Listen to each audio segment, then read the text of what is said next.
pessoal, tudo bom com vocês? Essa aqui é a parte 2 de Arábia, onde eu vou falar do islamismo e da formação e do surgimento do feudalismo. Então a gente vai começar falando um pouquinho sobre a expansão do islamismo. Em 632, o Maomé morreu e foi sucedido pelo Abu. O Abu ele foi o primeiro califa e se juntou ao Omar e o Othman, e ele espalhou com esses caras pelo Oriente Médio o islamismo.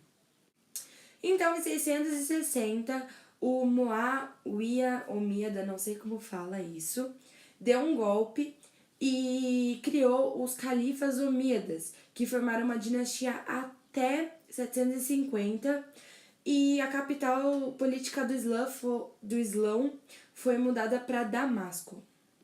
Eles fizeram expansão islâmica no norte da África e no sudoeste da Europa. E eles estavam expandindo porque eles precisavam de terras férteis, tá? E aí, em 750, a dinastia Omíada foi derrubada pelos califas abássidas, que foi liderado pelo Abu Abbas. Só nome lindo que aparece aqui, né? E aí, a capital foi transferida de novo para Bagdá. E aí, eles foram conquistar agora a Ásia, o Oriente da Ásia mais especificamente.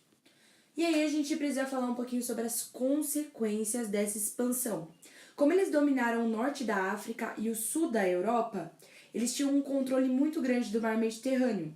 E isso fez com que os islamitas isolassem essa área e foi um dos fatores para o surgimento do feudalismo que a gente vai começar a falar agora. O feudalismo teve influência romana e germânica. Germânica significa bárbara. Então, uma influência romana foi o colonato.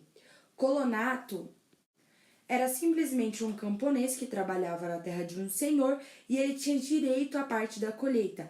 E isso ajudou na servidão feudal que vai surgir um pouquinho mais pra frente. E também teve uma influência germânica, que era um dos bárbaros, que veio o comitato, que era uma relação de lealdade e fidelidade entre o chefe bárbaro e os guerreiros. E essa relação influenciou na relação que a gente vai ver mais tarde de suzerania e vassalagem no feudalismo. Então, bora primeiro ver o contexto do que estava acontecendo ali. Primeiro vamos começar pelo século V, que foi a crise do Império Romano do Ocidente, como a gente já viu na outra aula. Houve invasões bárbaras, destruições, massacres, saques, o êxodo urbano, que é da cidade para o campo, e isso gerou uma ruralização. No século VIII, teve a invasão muçulmana e, por fim, no século IX, os ataques vikings. Agora a gente vai ver um pouquinho sobre o funcionamento do feudalismo. A economia, ela era rural e agropastoril, e era bem simples, era só para sobreviver mesmo. Não tinha moeda para pagar, para comércio, essas coisas, então eles faziam o escambo. O que é o escambo? É a troca, é você trocar um pedaço de carne por um pedaço de frango, esse é o escambo. A sociedade, ela era estamental, então tinham 3 divisões: o clero, a nobreza e o servo. Cada um tinha sua função, desde quando você nasce até a hora que você morre.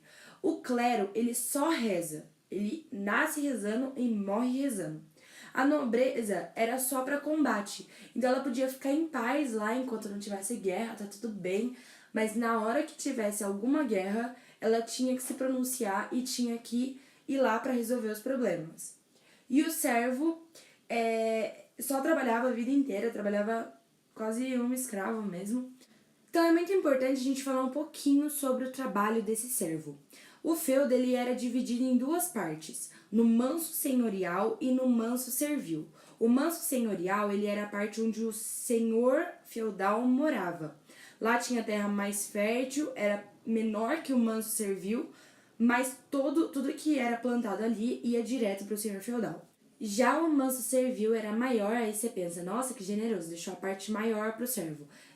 Sendo que ele tinha que plantar que nem um louco e a maior parte do que ele plantava ia direto pro senhor feudal. Então ele ficava com uma parte super pequena, tinha que plantar numa terra ruim e tinha que dar o jeito, porque ele ia ficar muito tempo lá dentro, ele tinha que deixar a terra fértil, fazia usava técnicas para deixar a terra fértil para ele poder ficar lá um tempão, né? Que ele não ia ficar 1 ano, 2 anos ali dentro. E é importante a gente também falar sobre 3 coisinhas que o servo fazia, que é a corveia, a talha e as banalidades. A corveia é o total produzido pelo servo nos dias de trabalho no manso senhorial. Então é tudo aquilo que ele produzia onde o senhor feudal morava e ia direto para o senhor feudal. A talha era metade do que o servo produzia nos dias trabalhados no manso servil.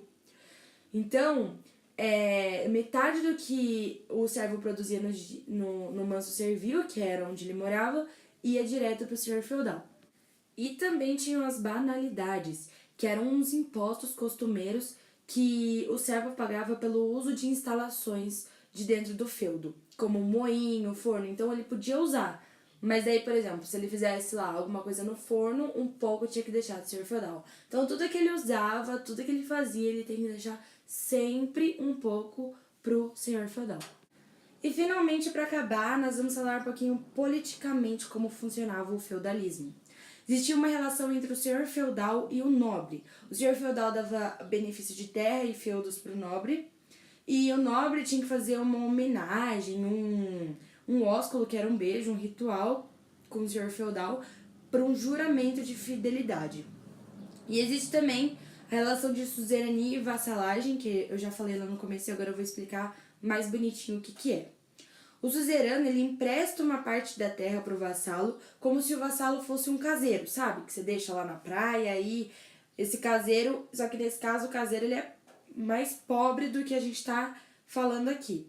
Esse caseiro ele ganhava status e ele ficava rico por isso. Ele protegia a terra do suzerano, mas se tivesse alguma guerra, o suzerano tinha que se aliar ao vassalo e enfrentar. Porque, além de tudo, o vassalo estava ganhando terra, estava ganhando status, então os dois estavam ganhando. Além do mais, o suzerano às vezes tinha terras muito grandes que ele não tinha como cuidar de tudo. Então era bom para os dois lados. Bom, esse foi o vídeo de hoje. Se você gostou, deixa aí seu like. Espero ter ajudado e uma boa prova para você. Tchau!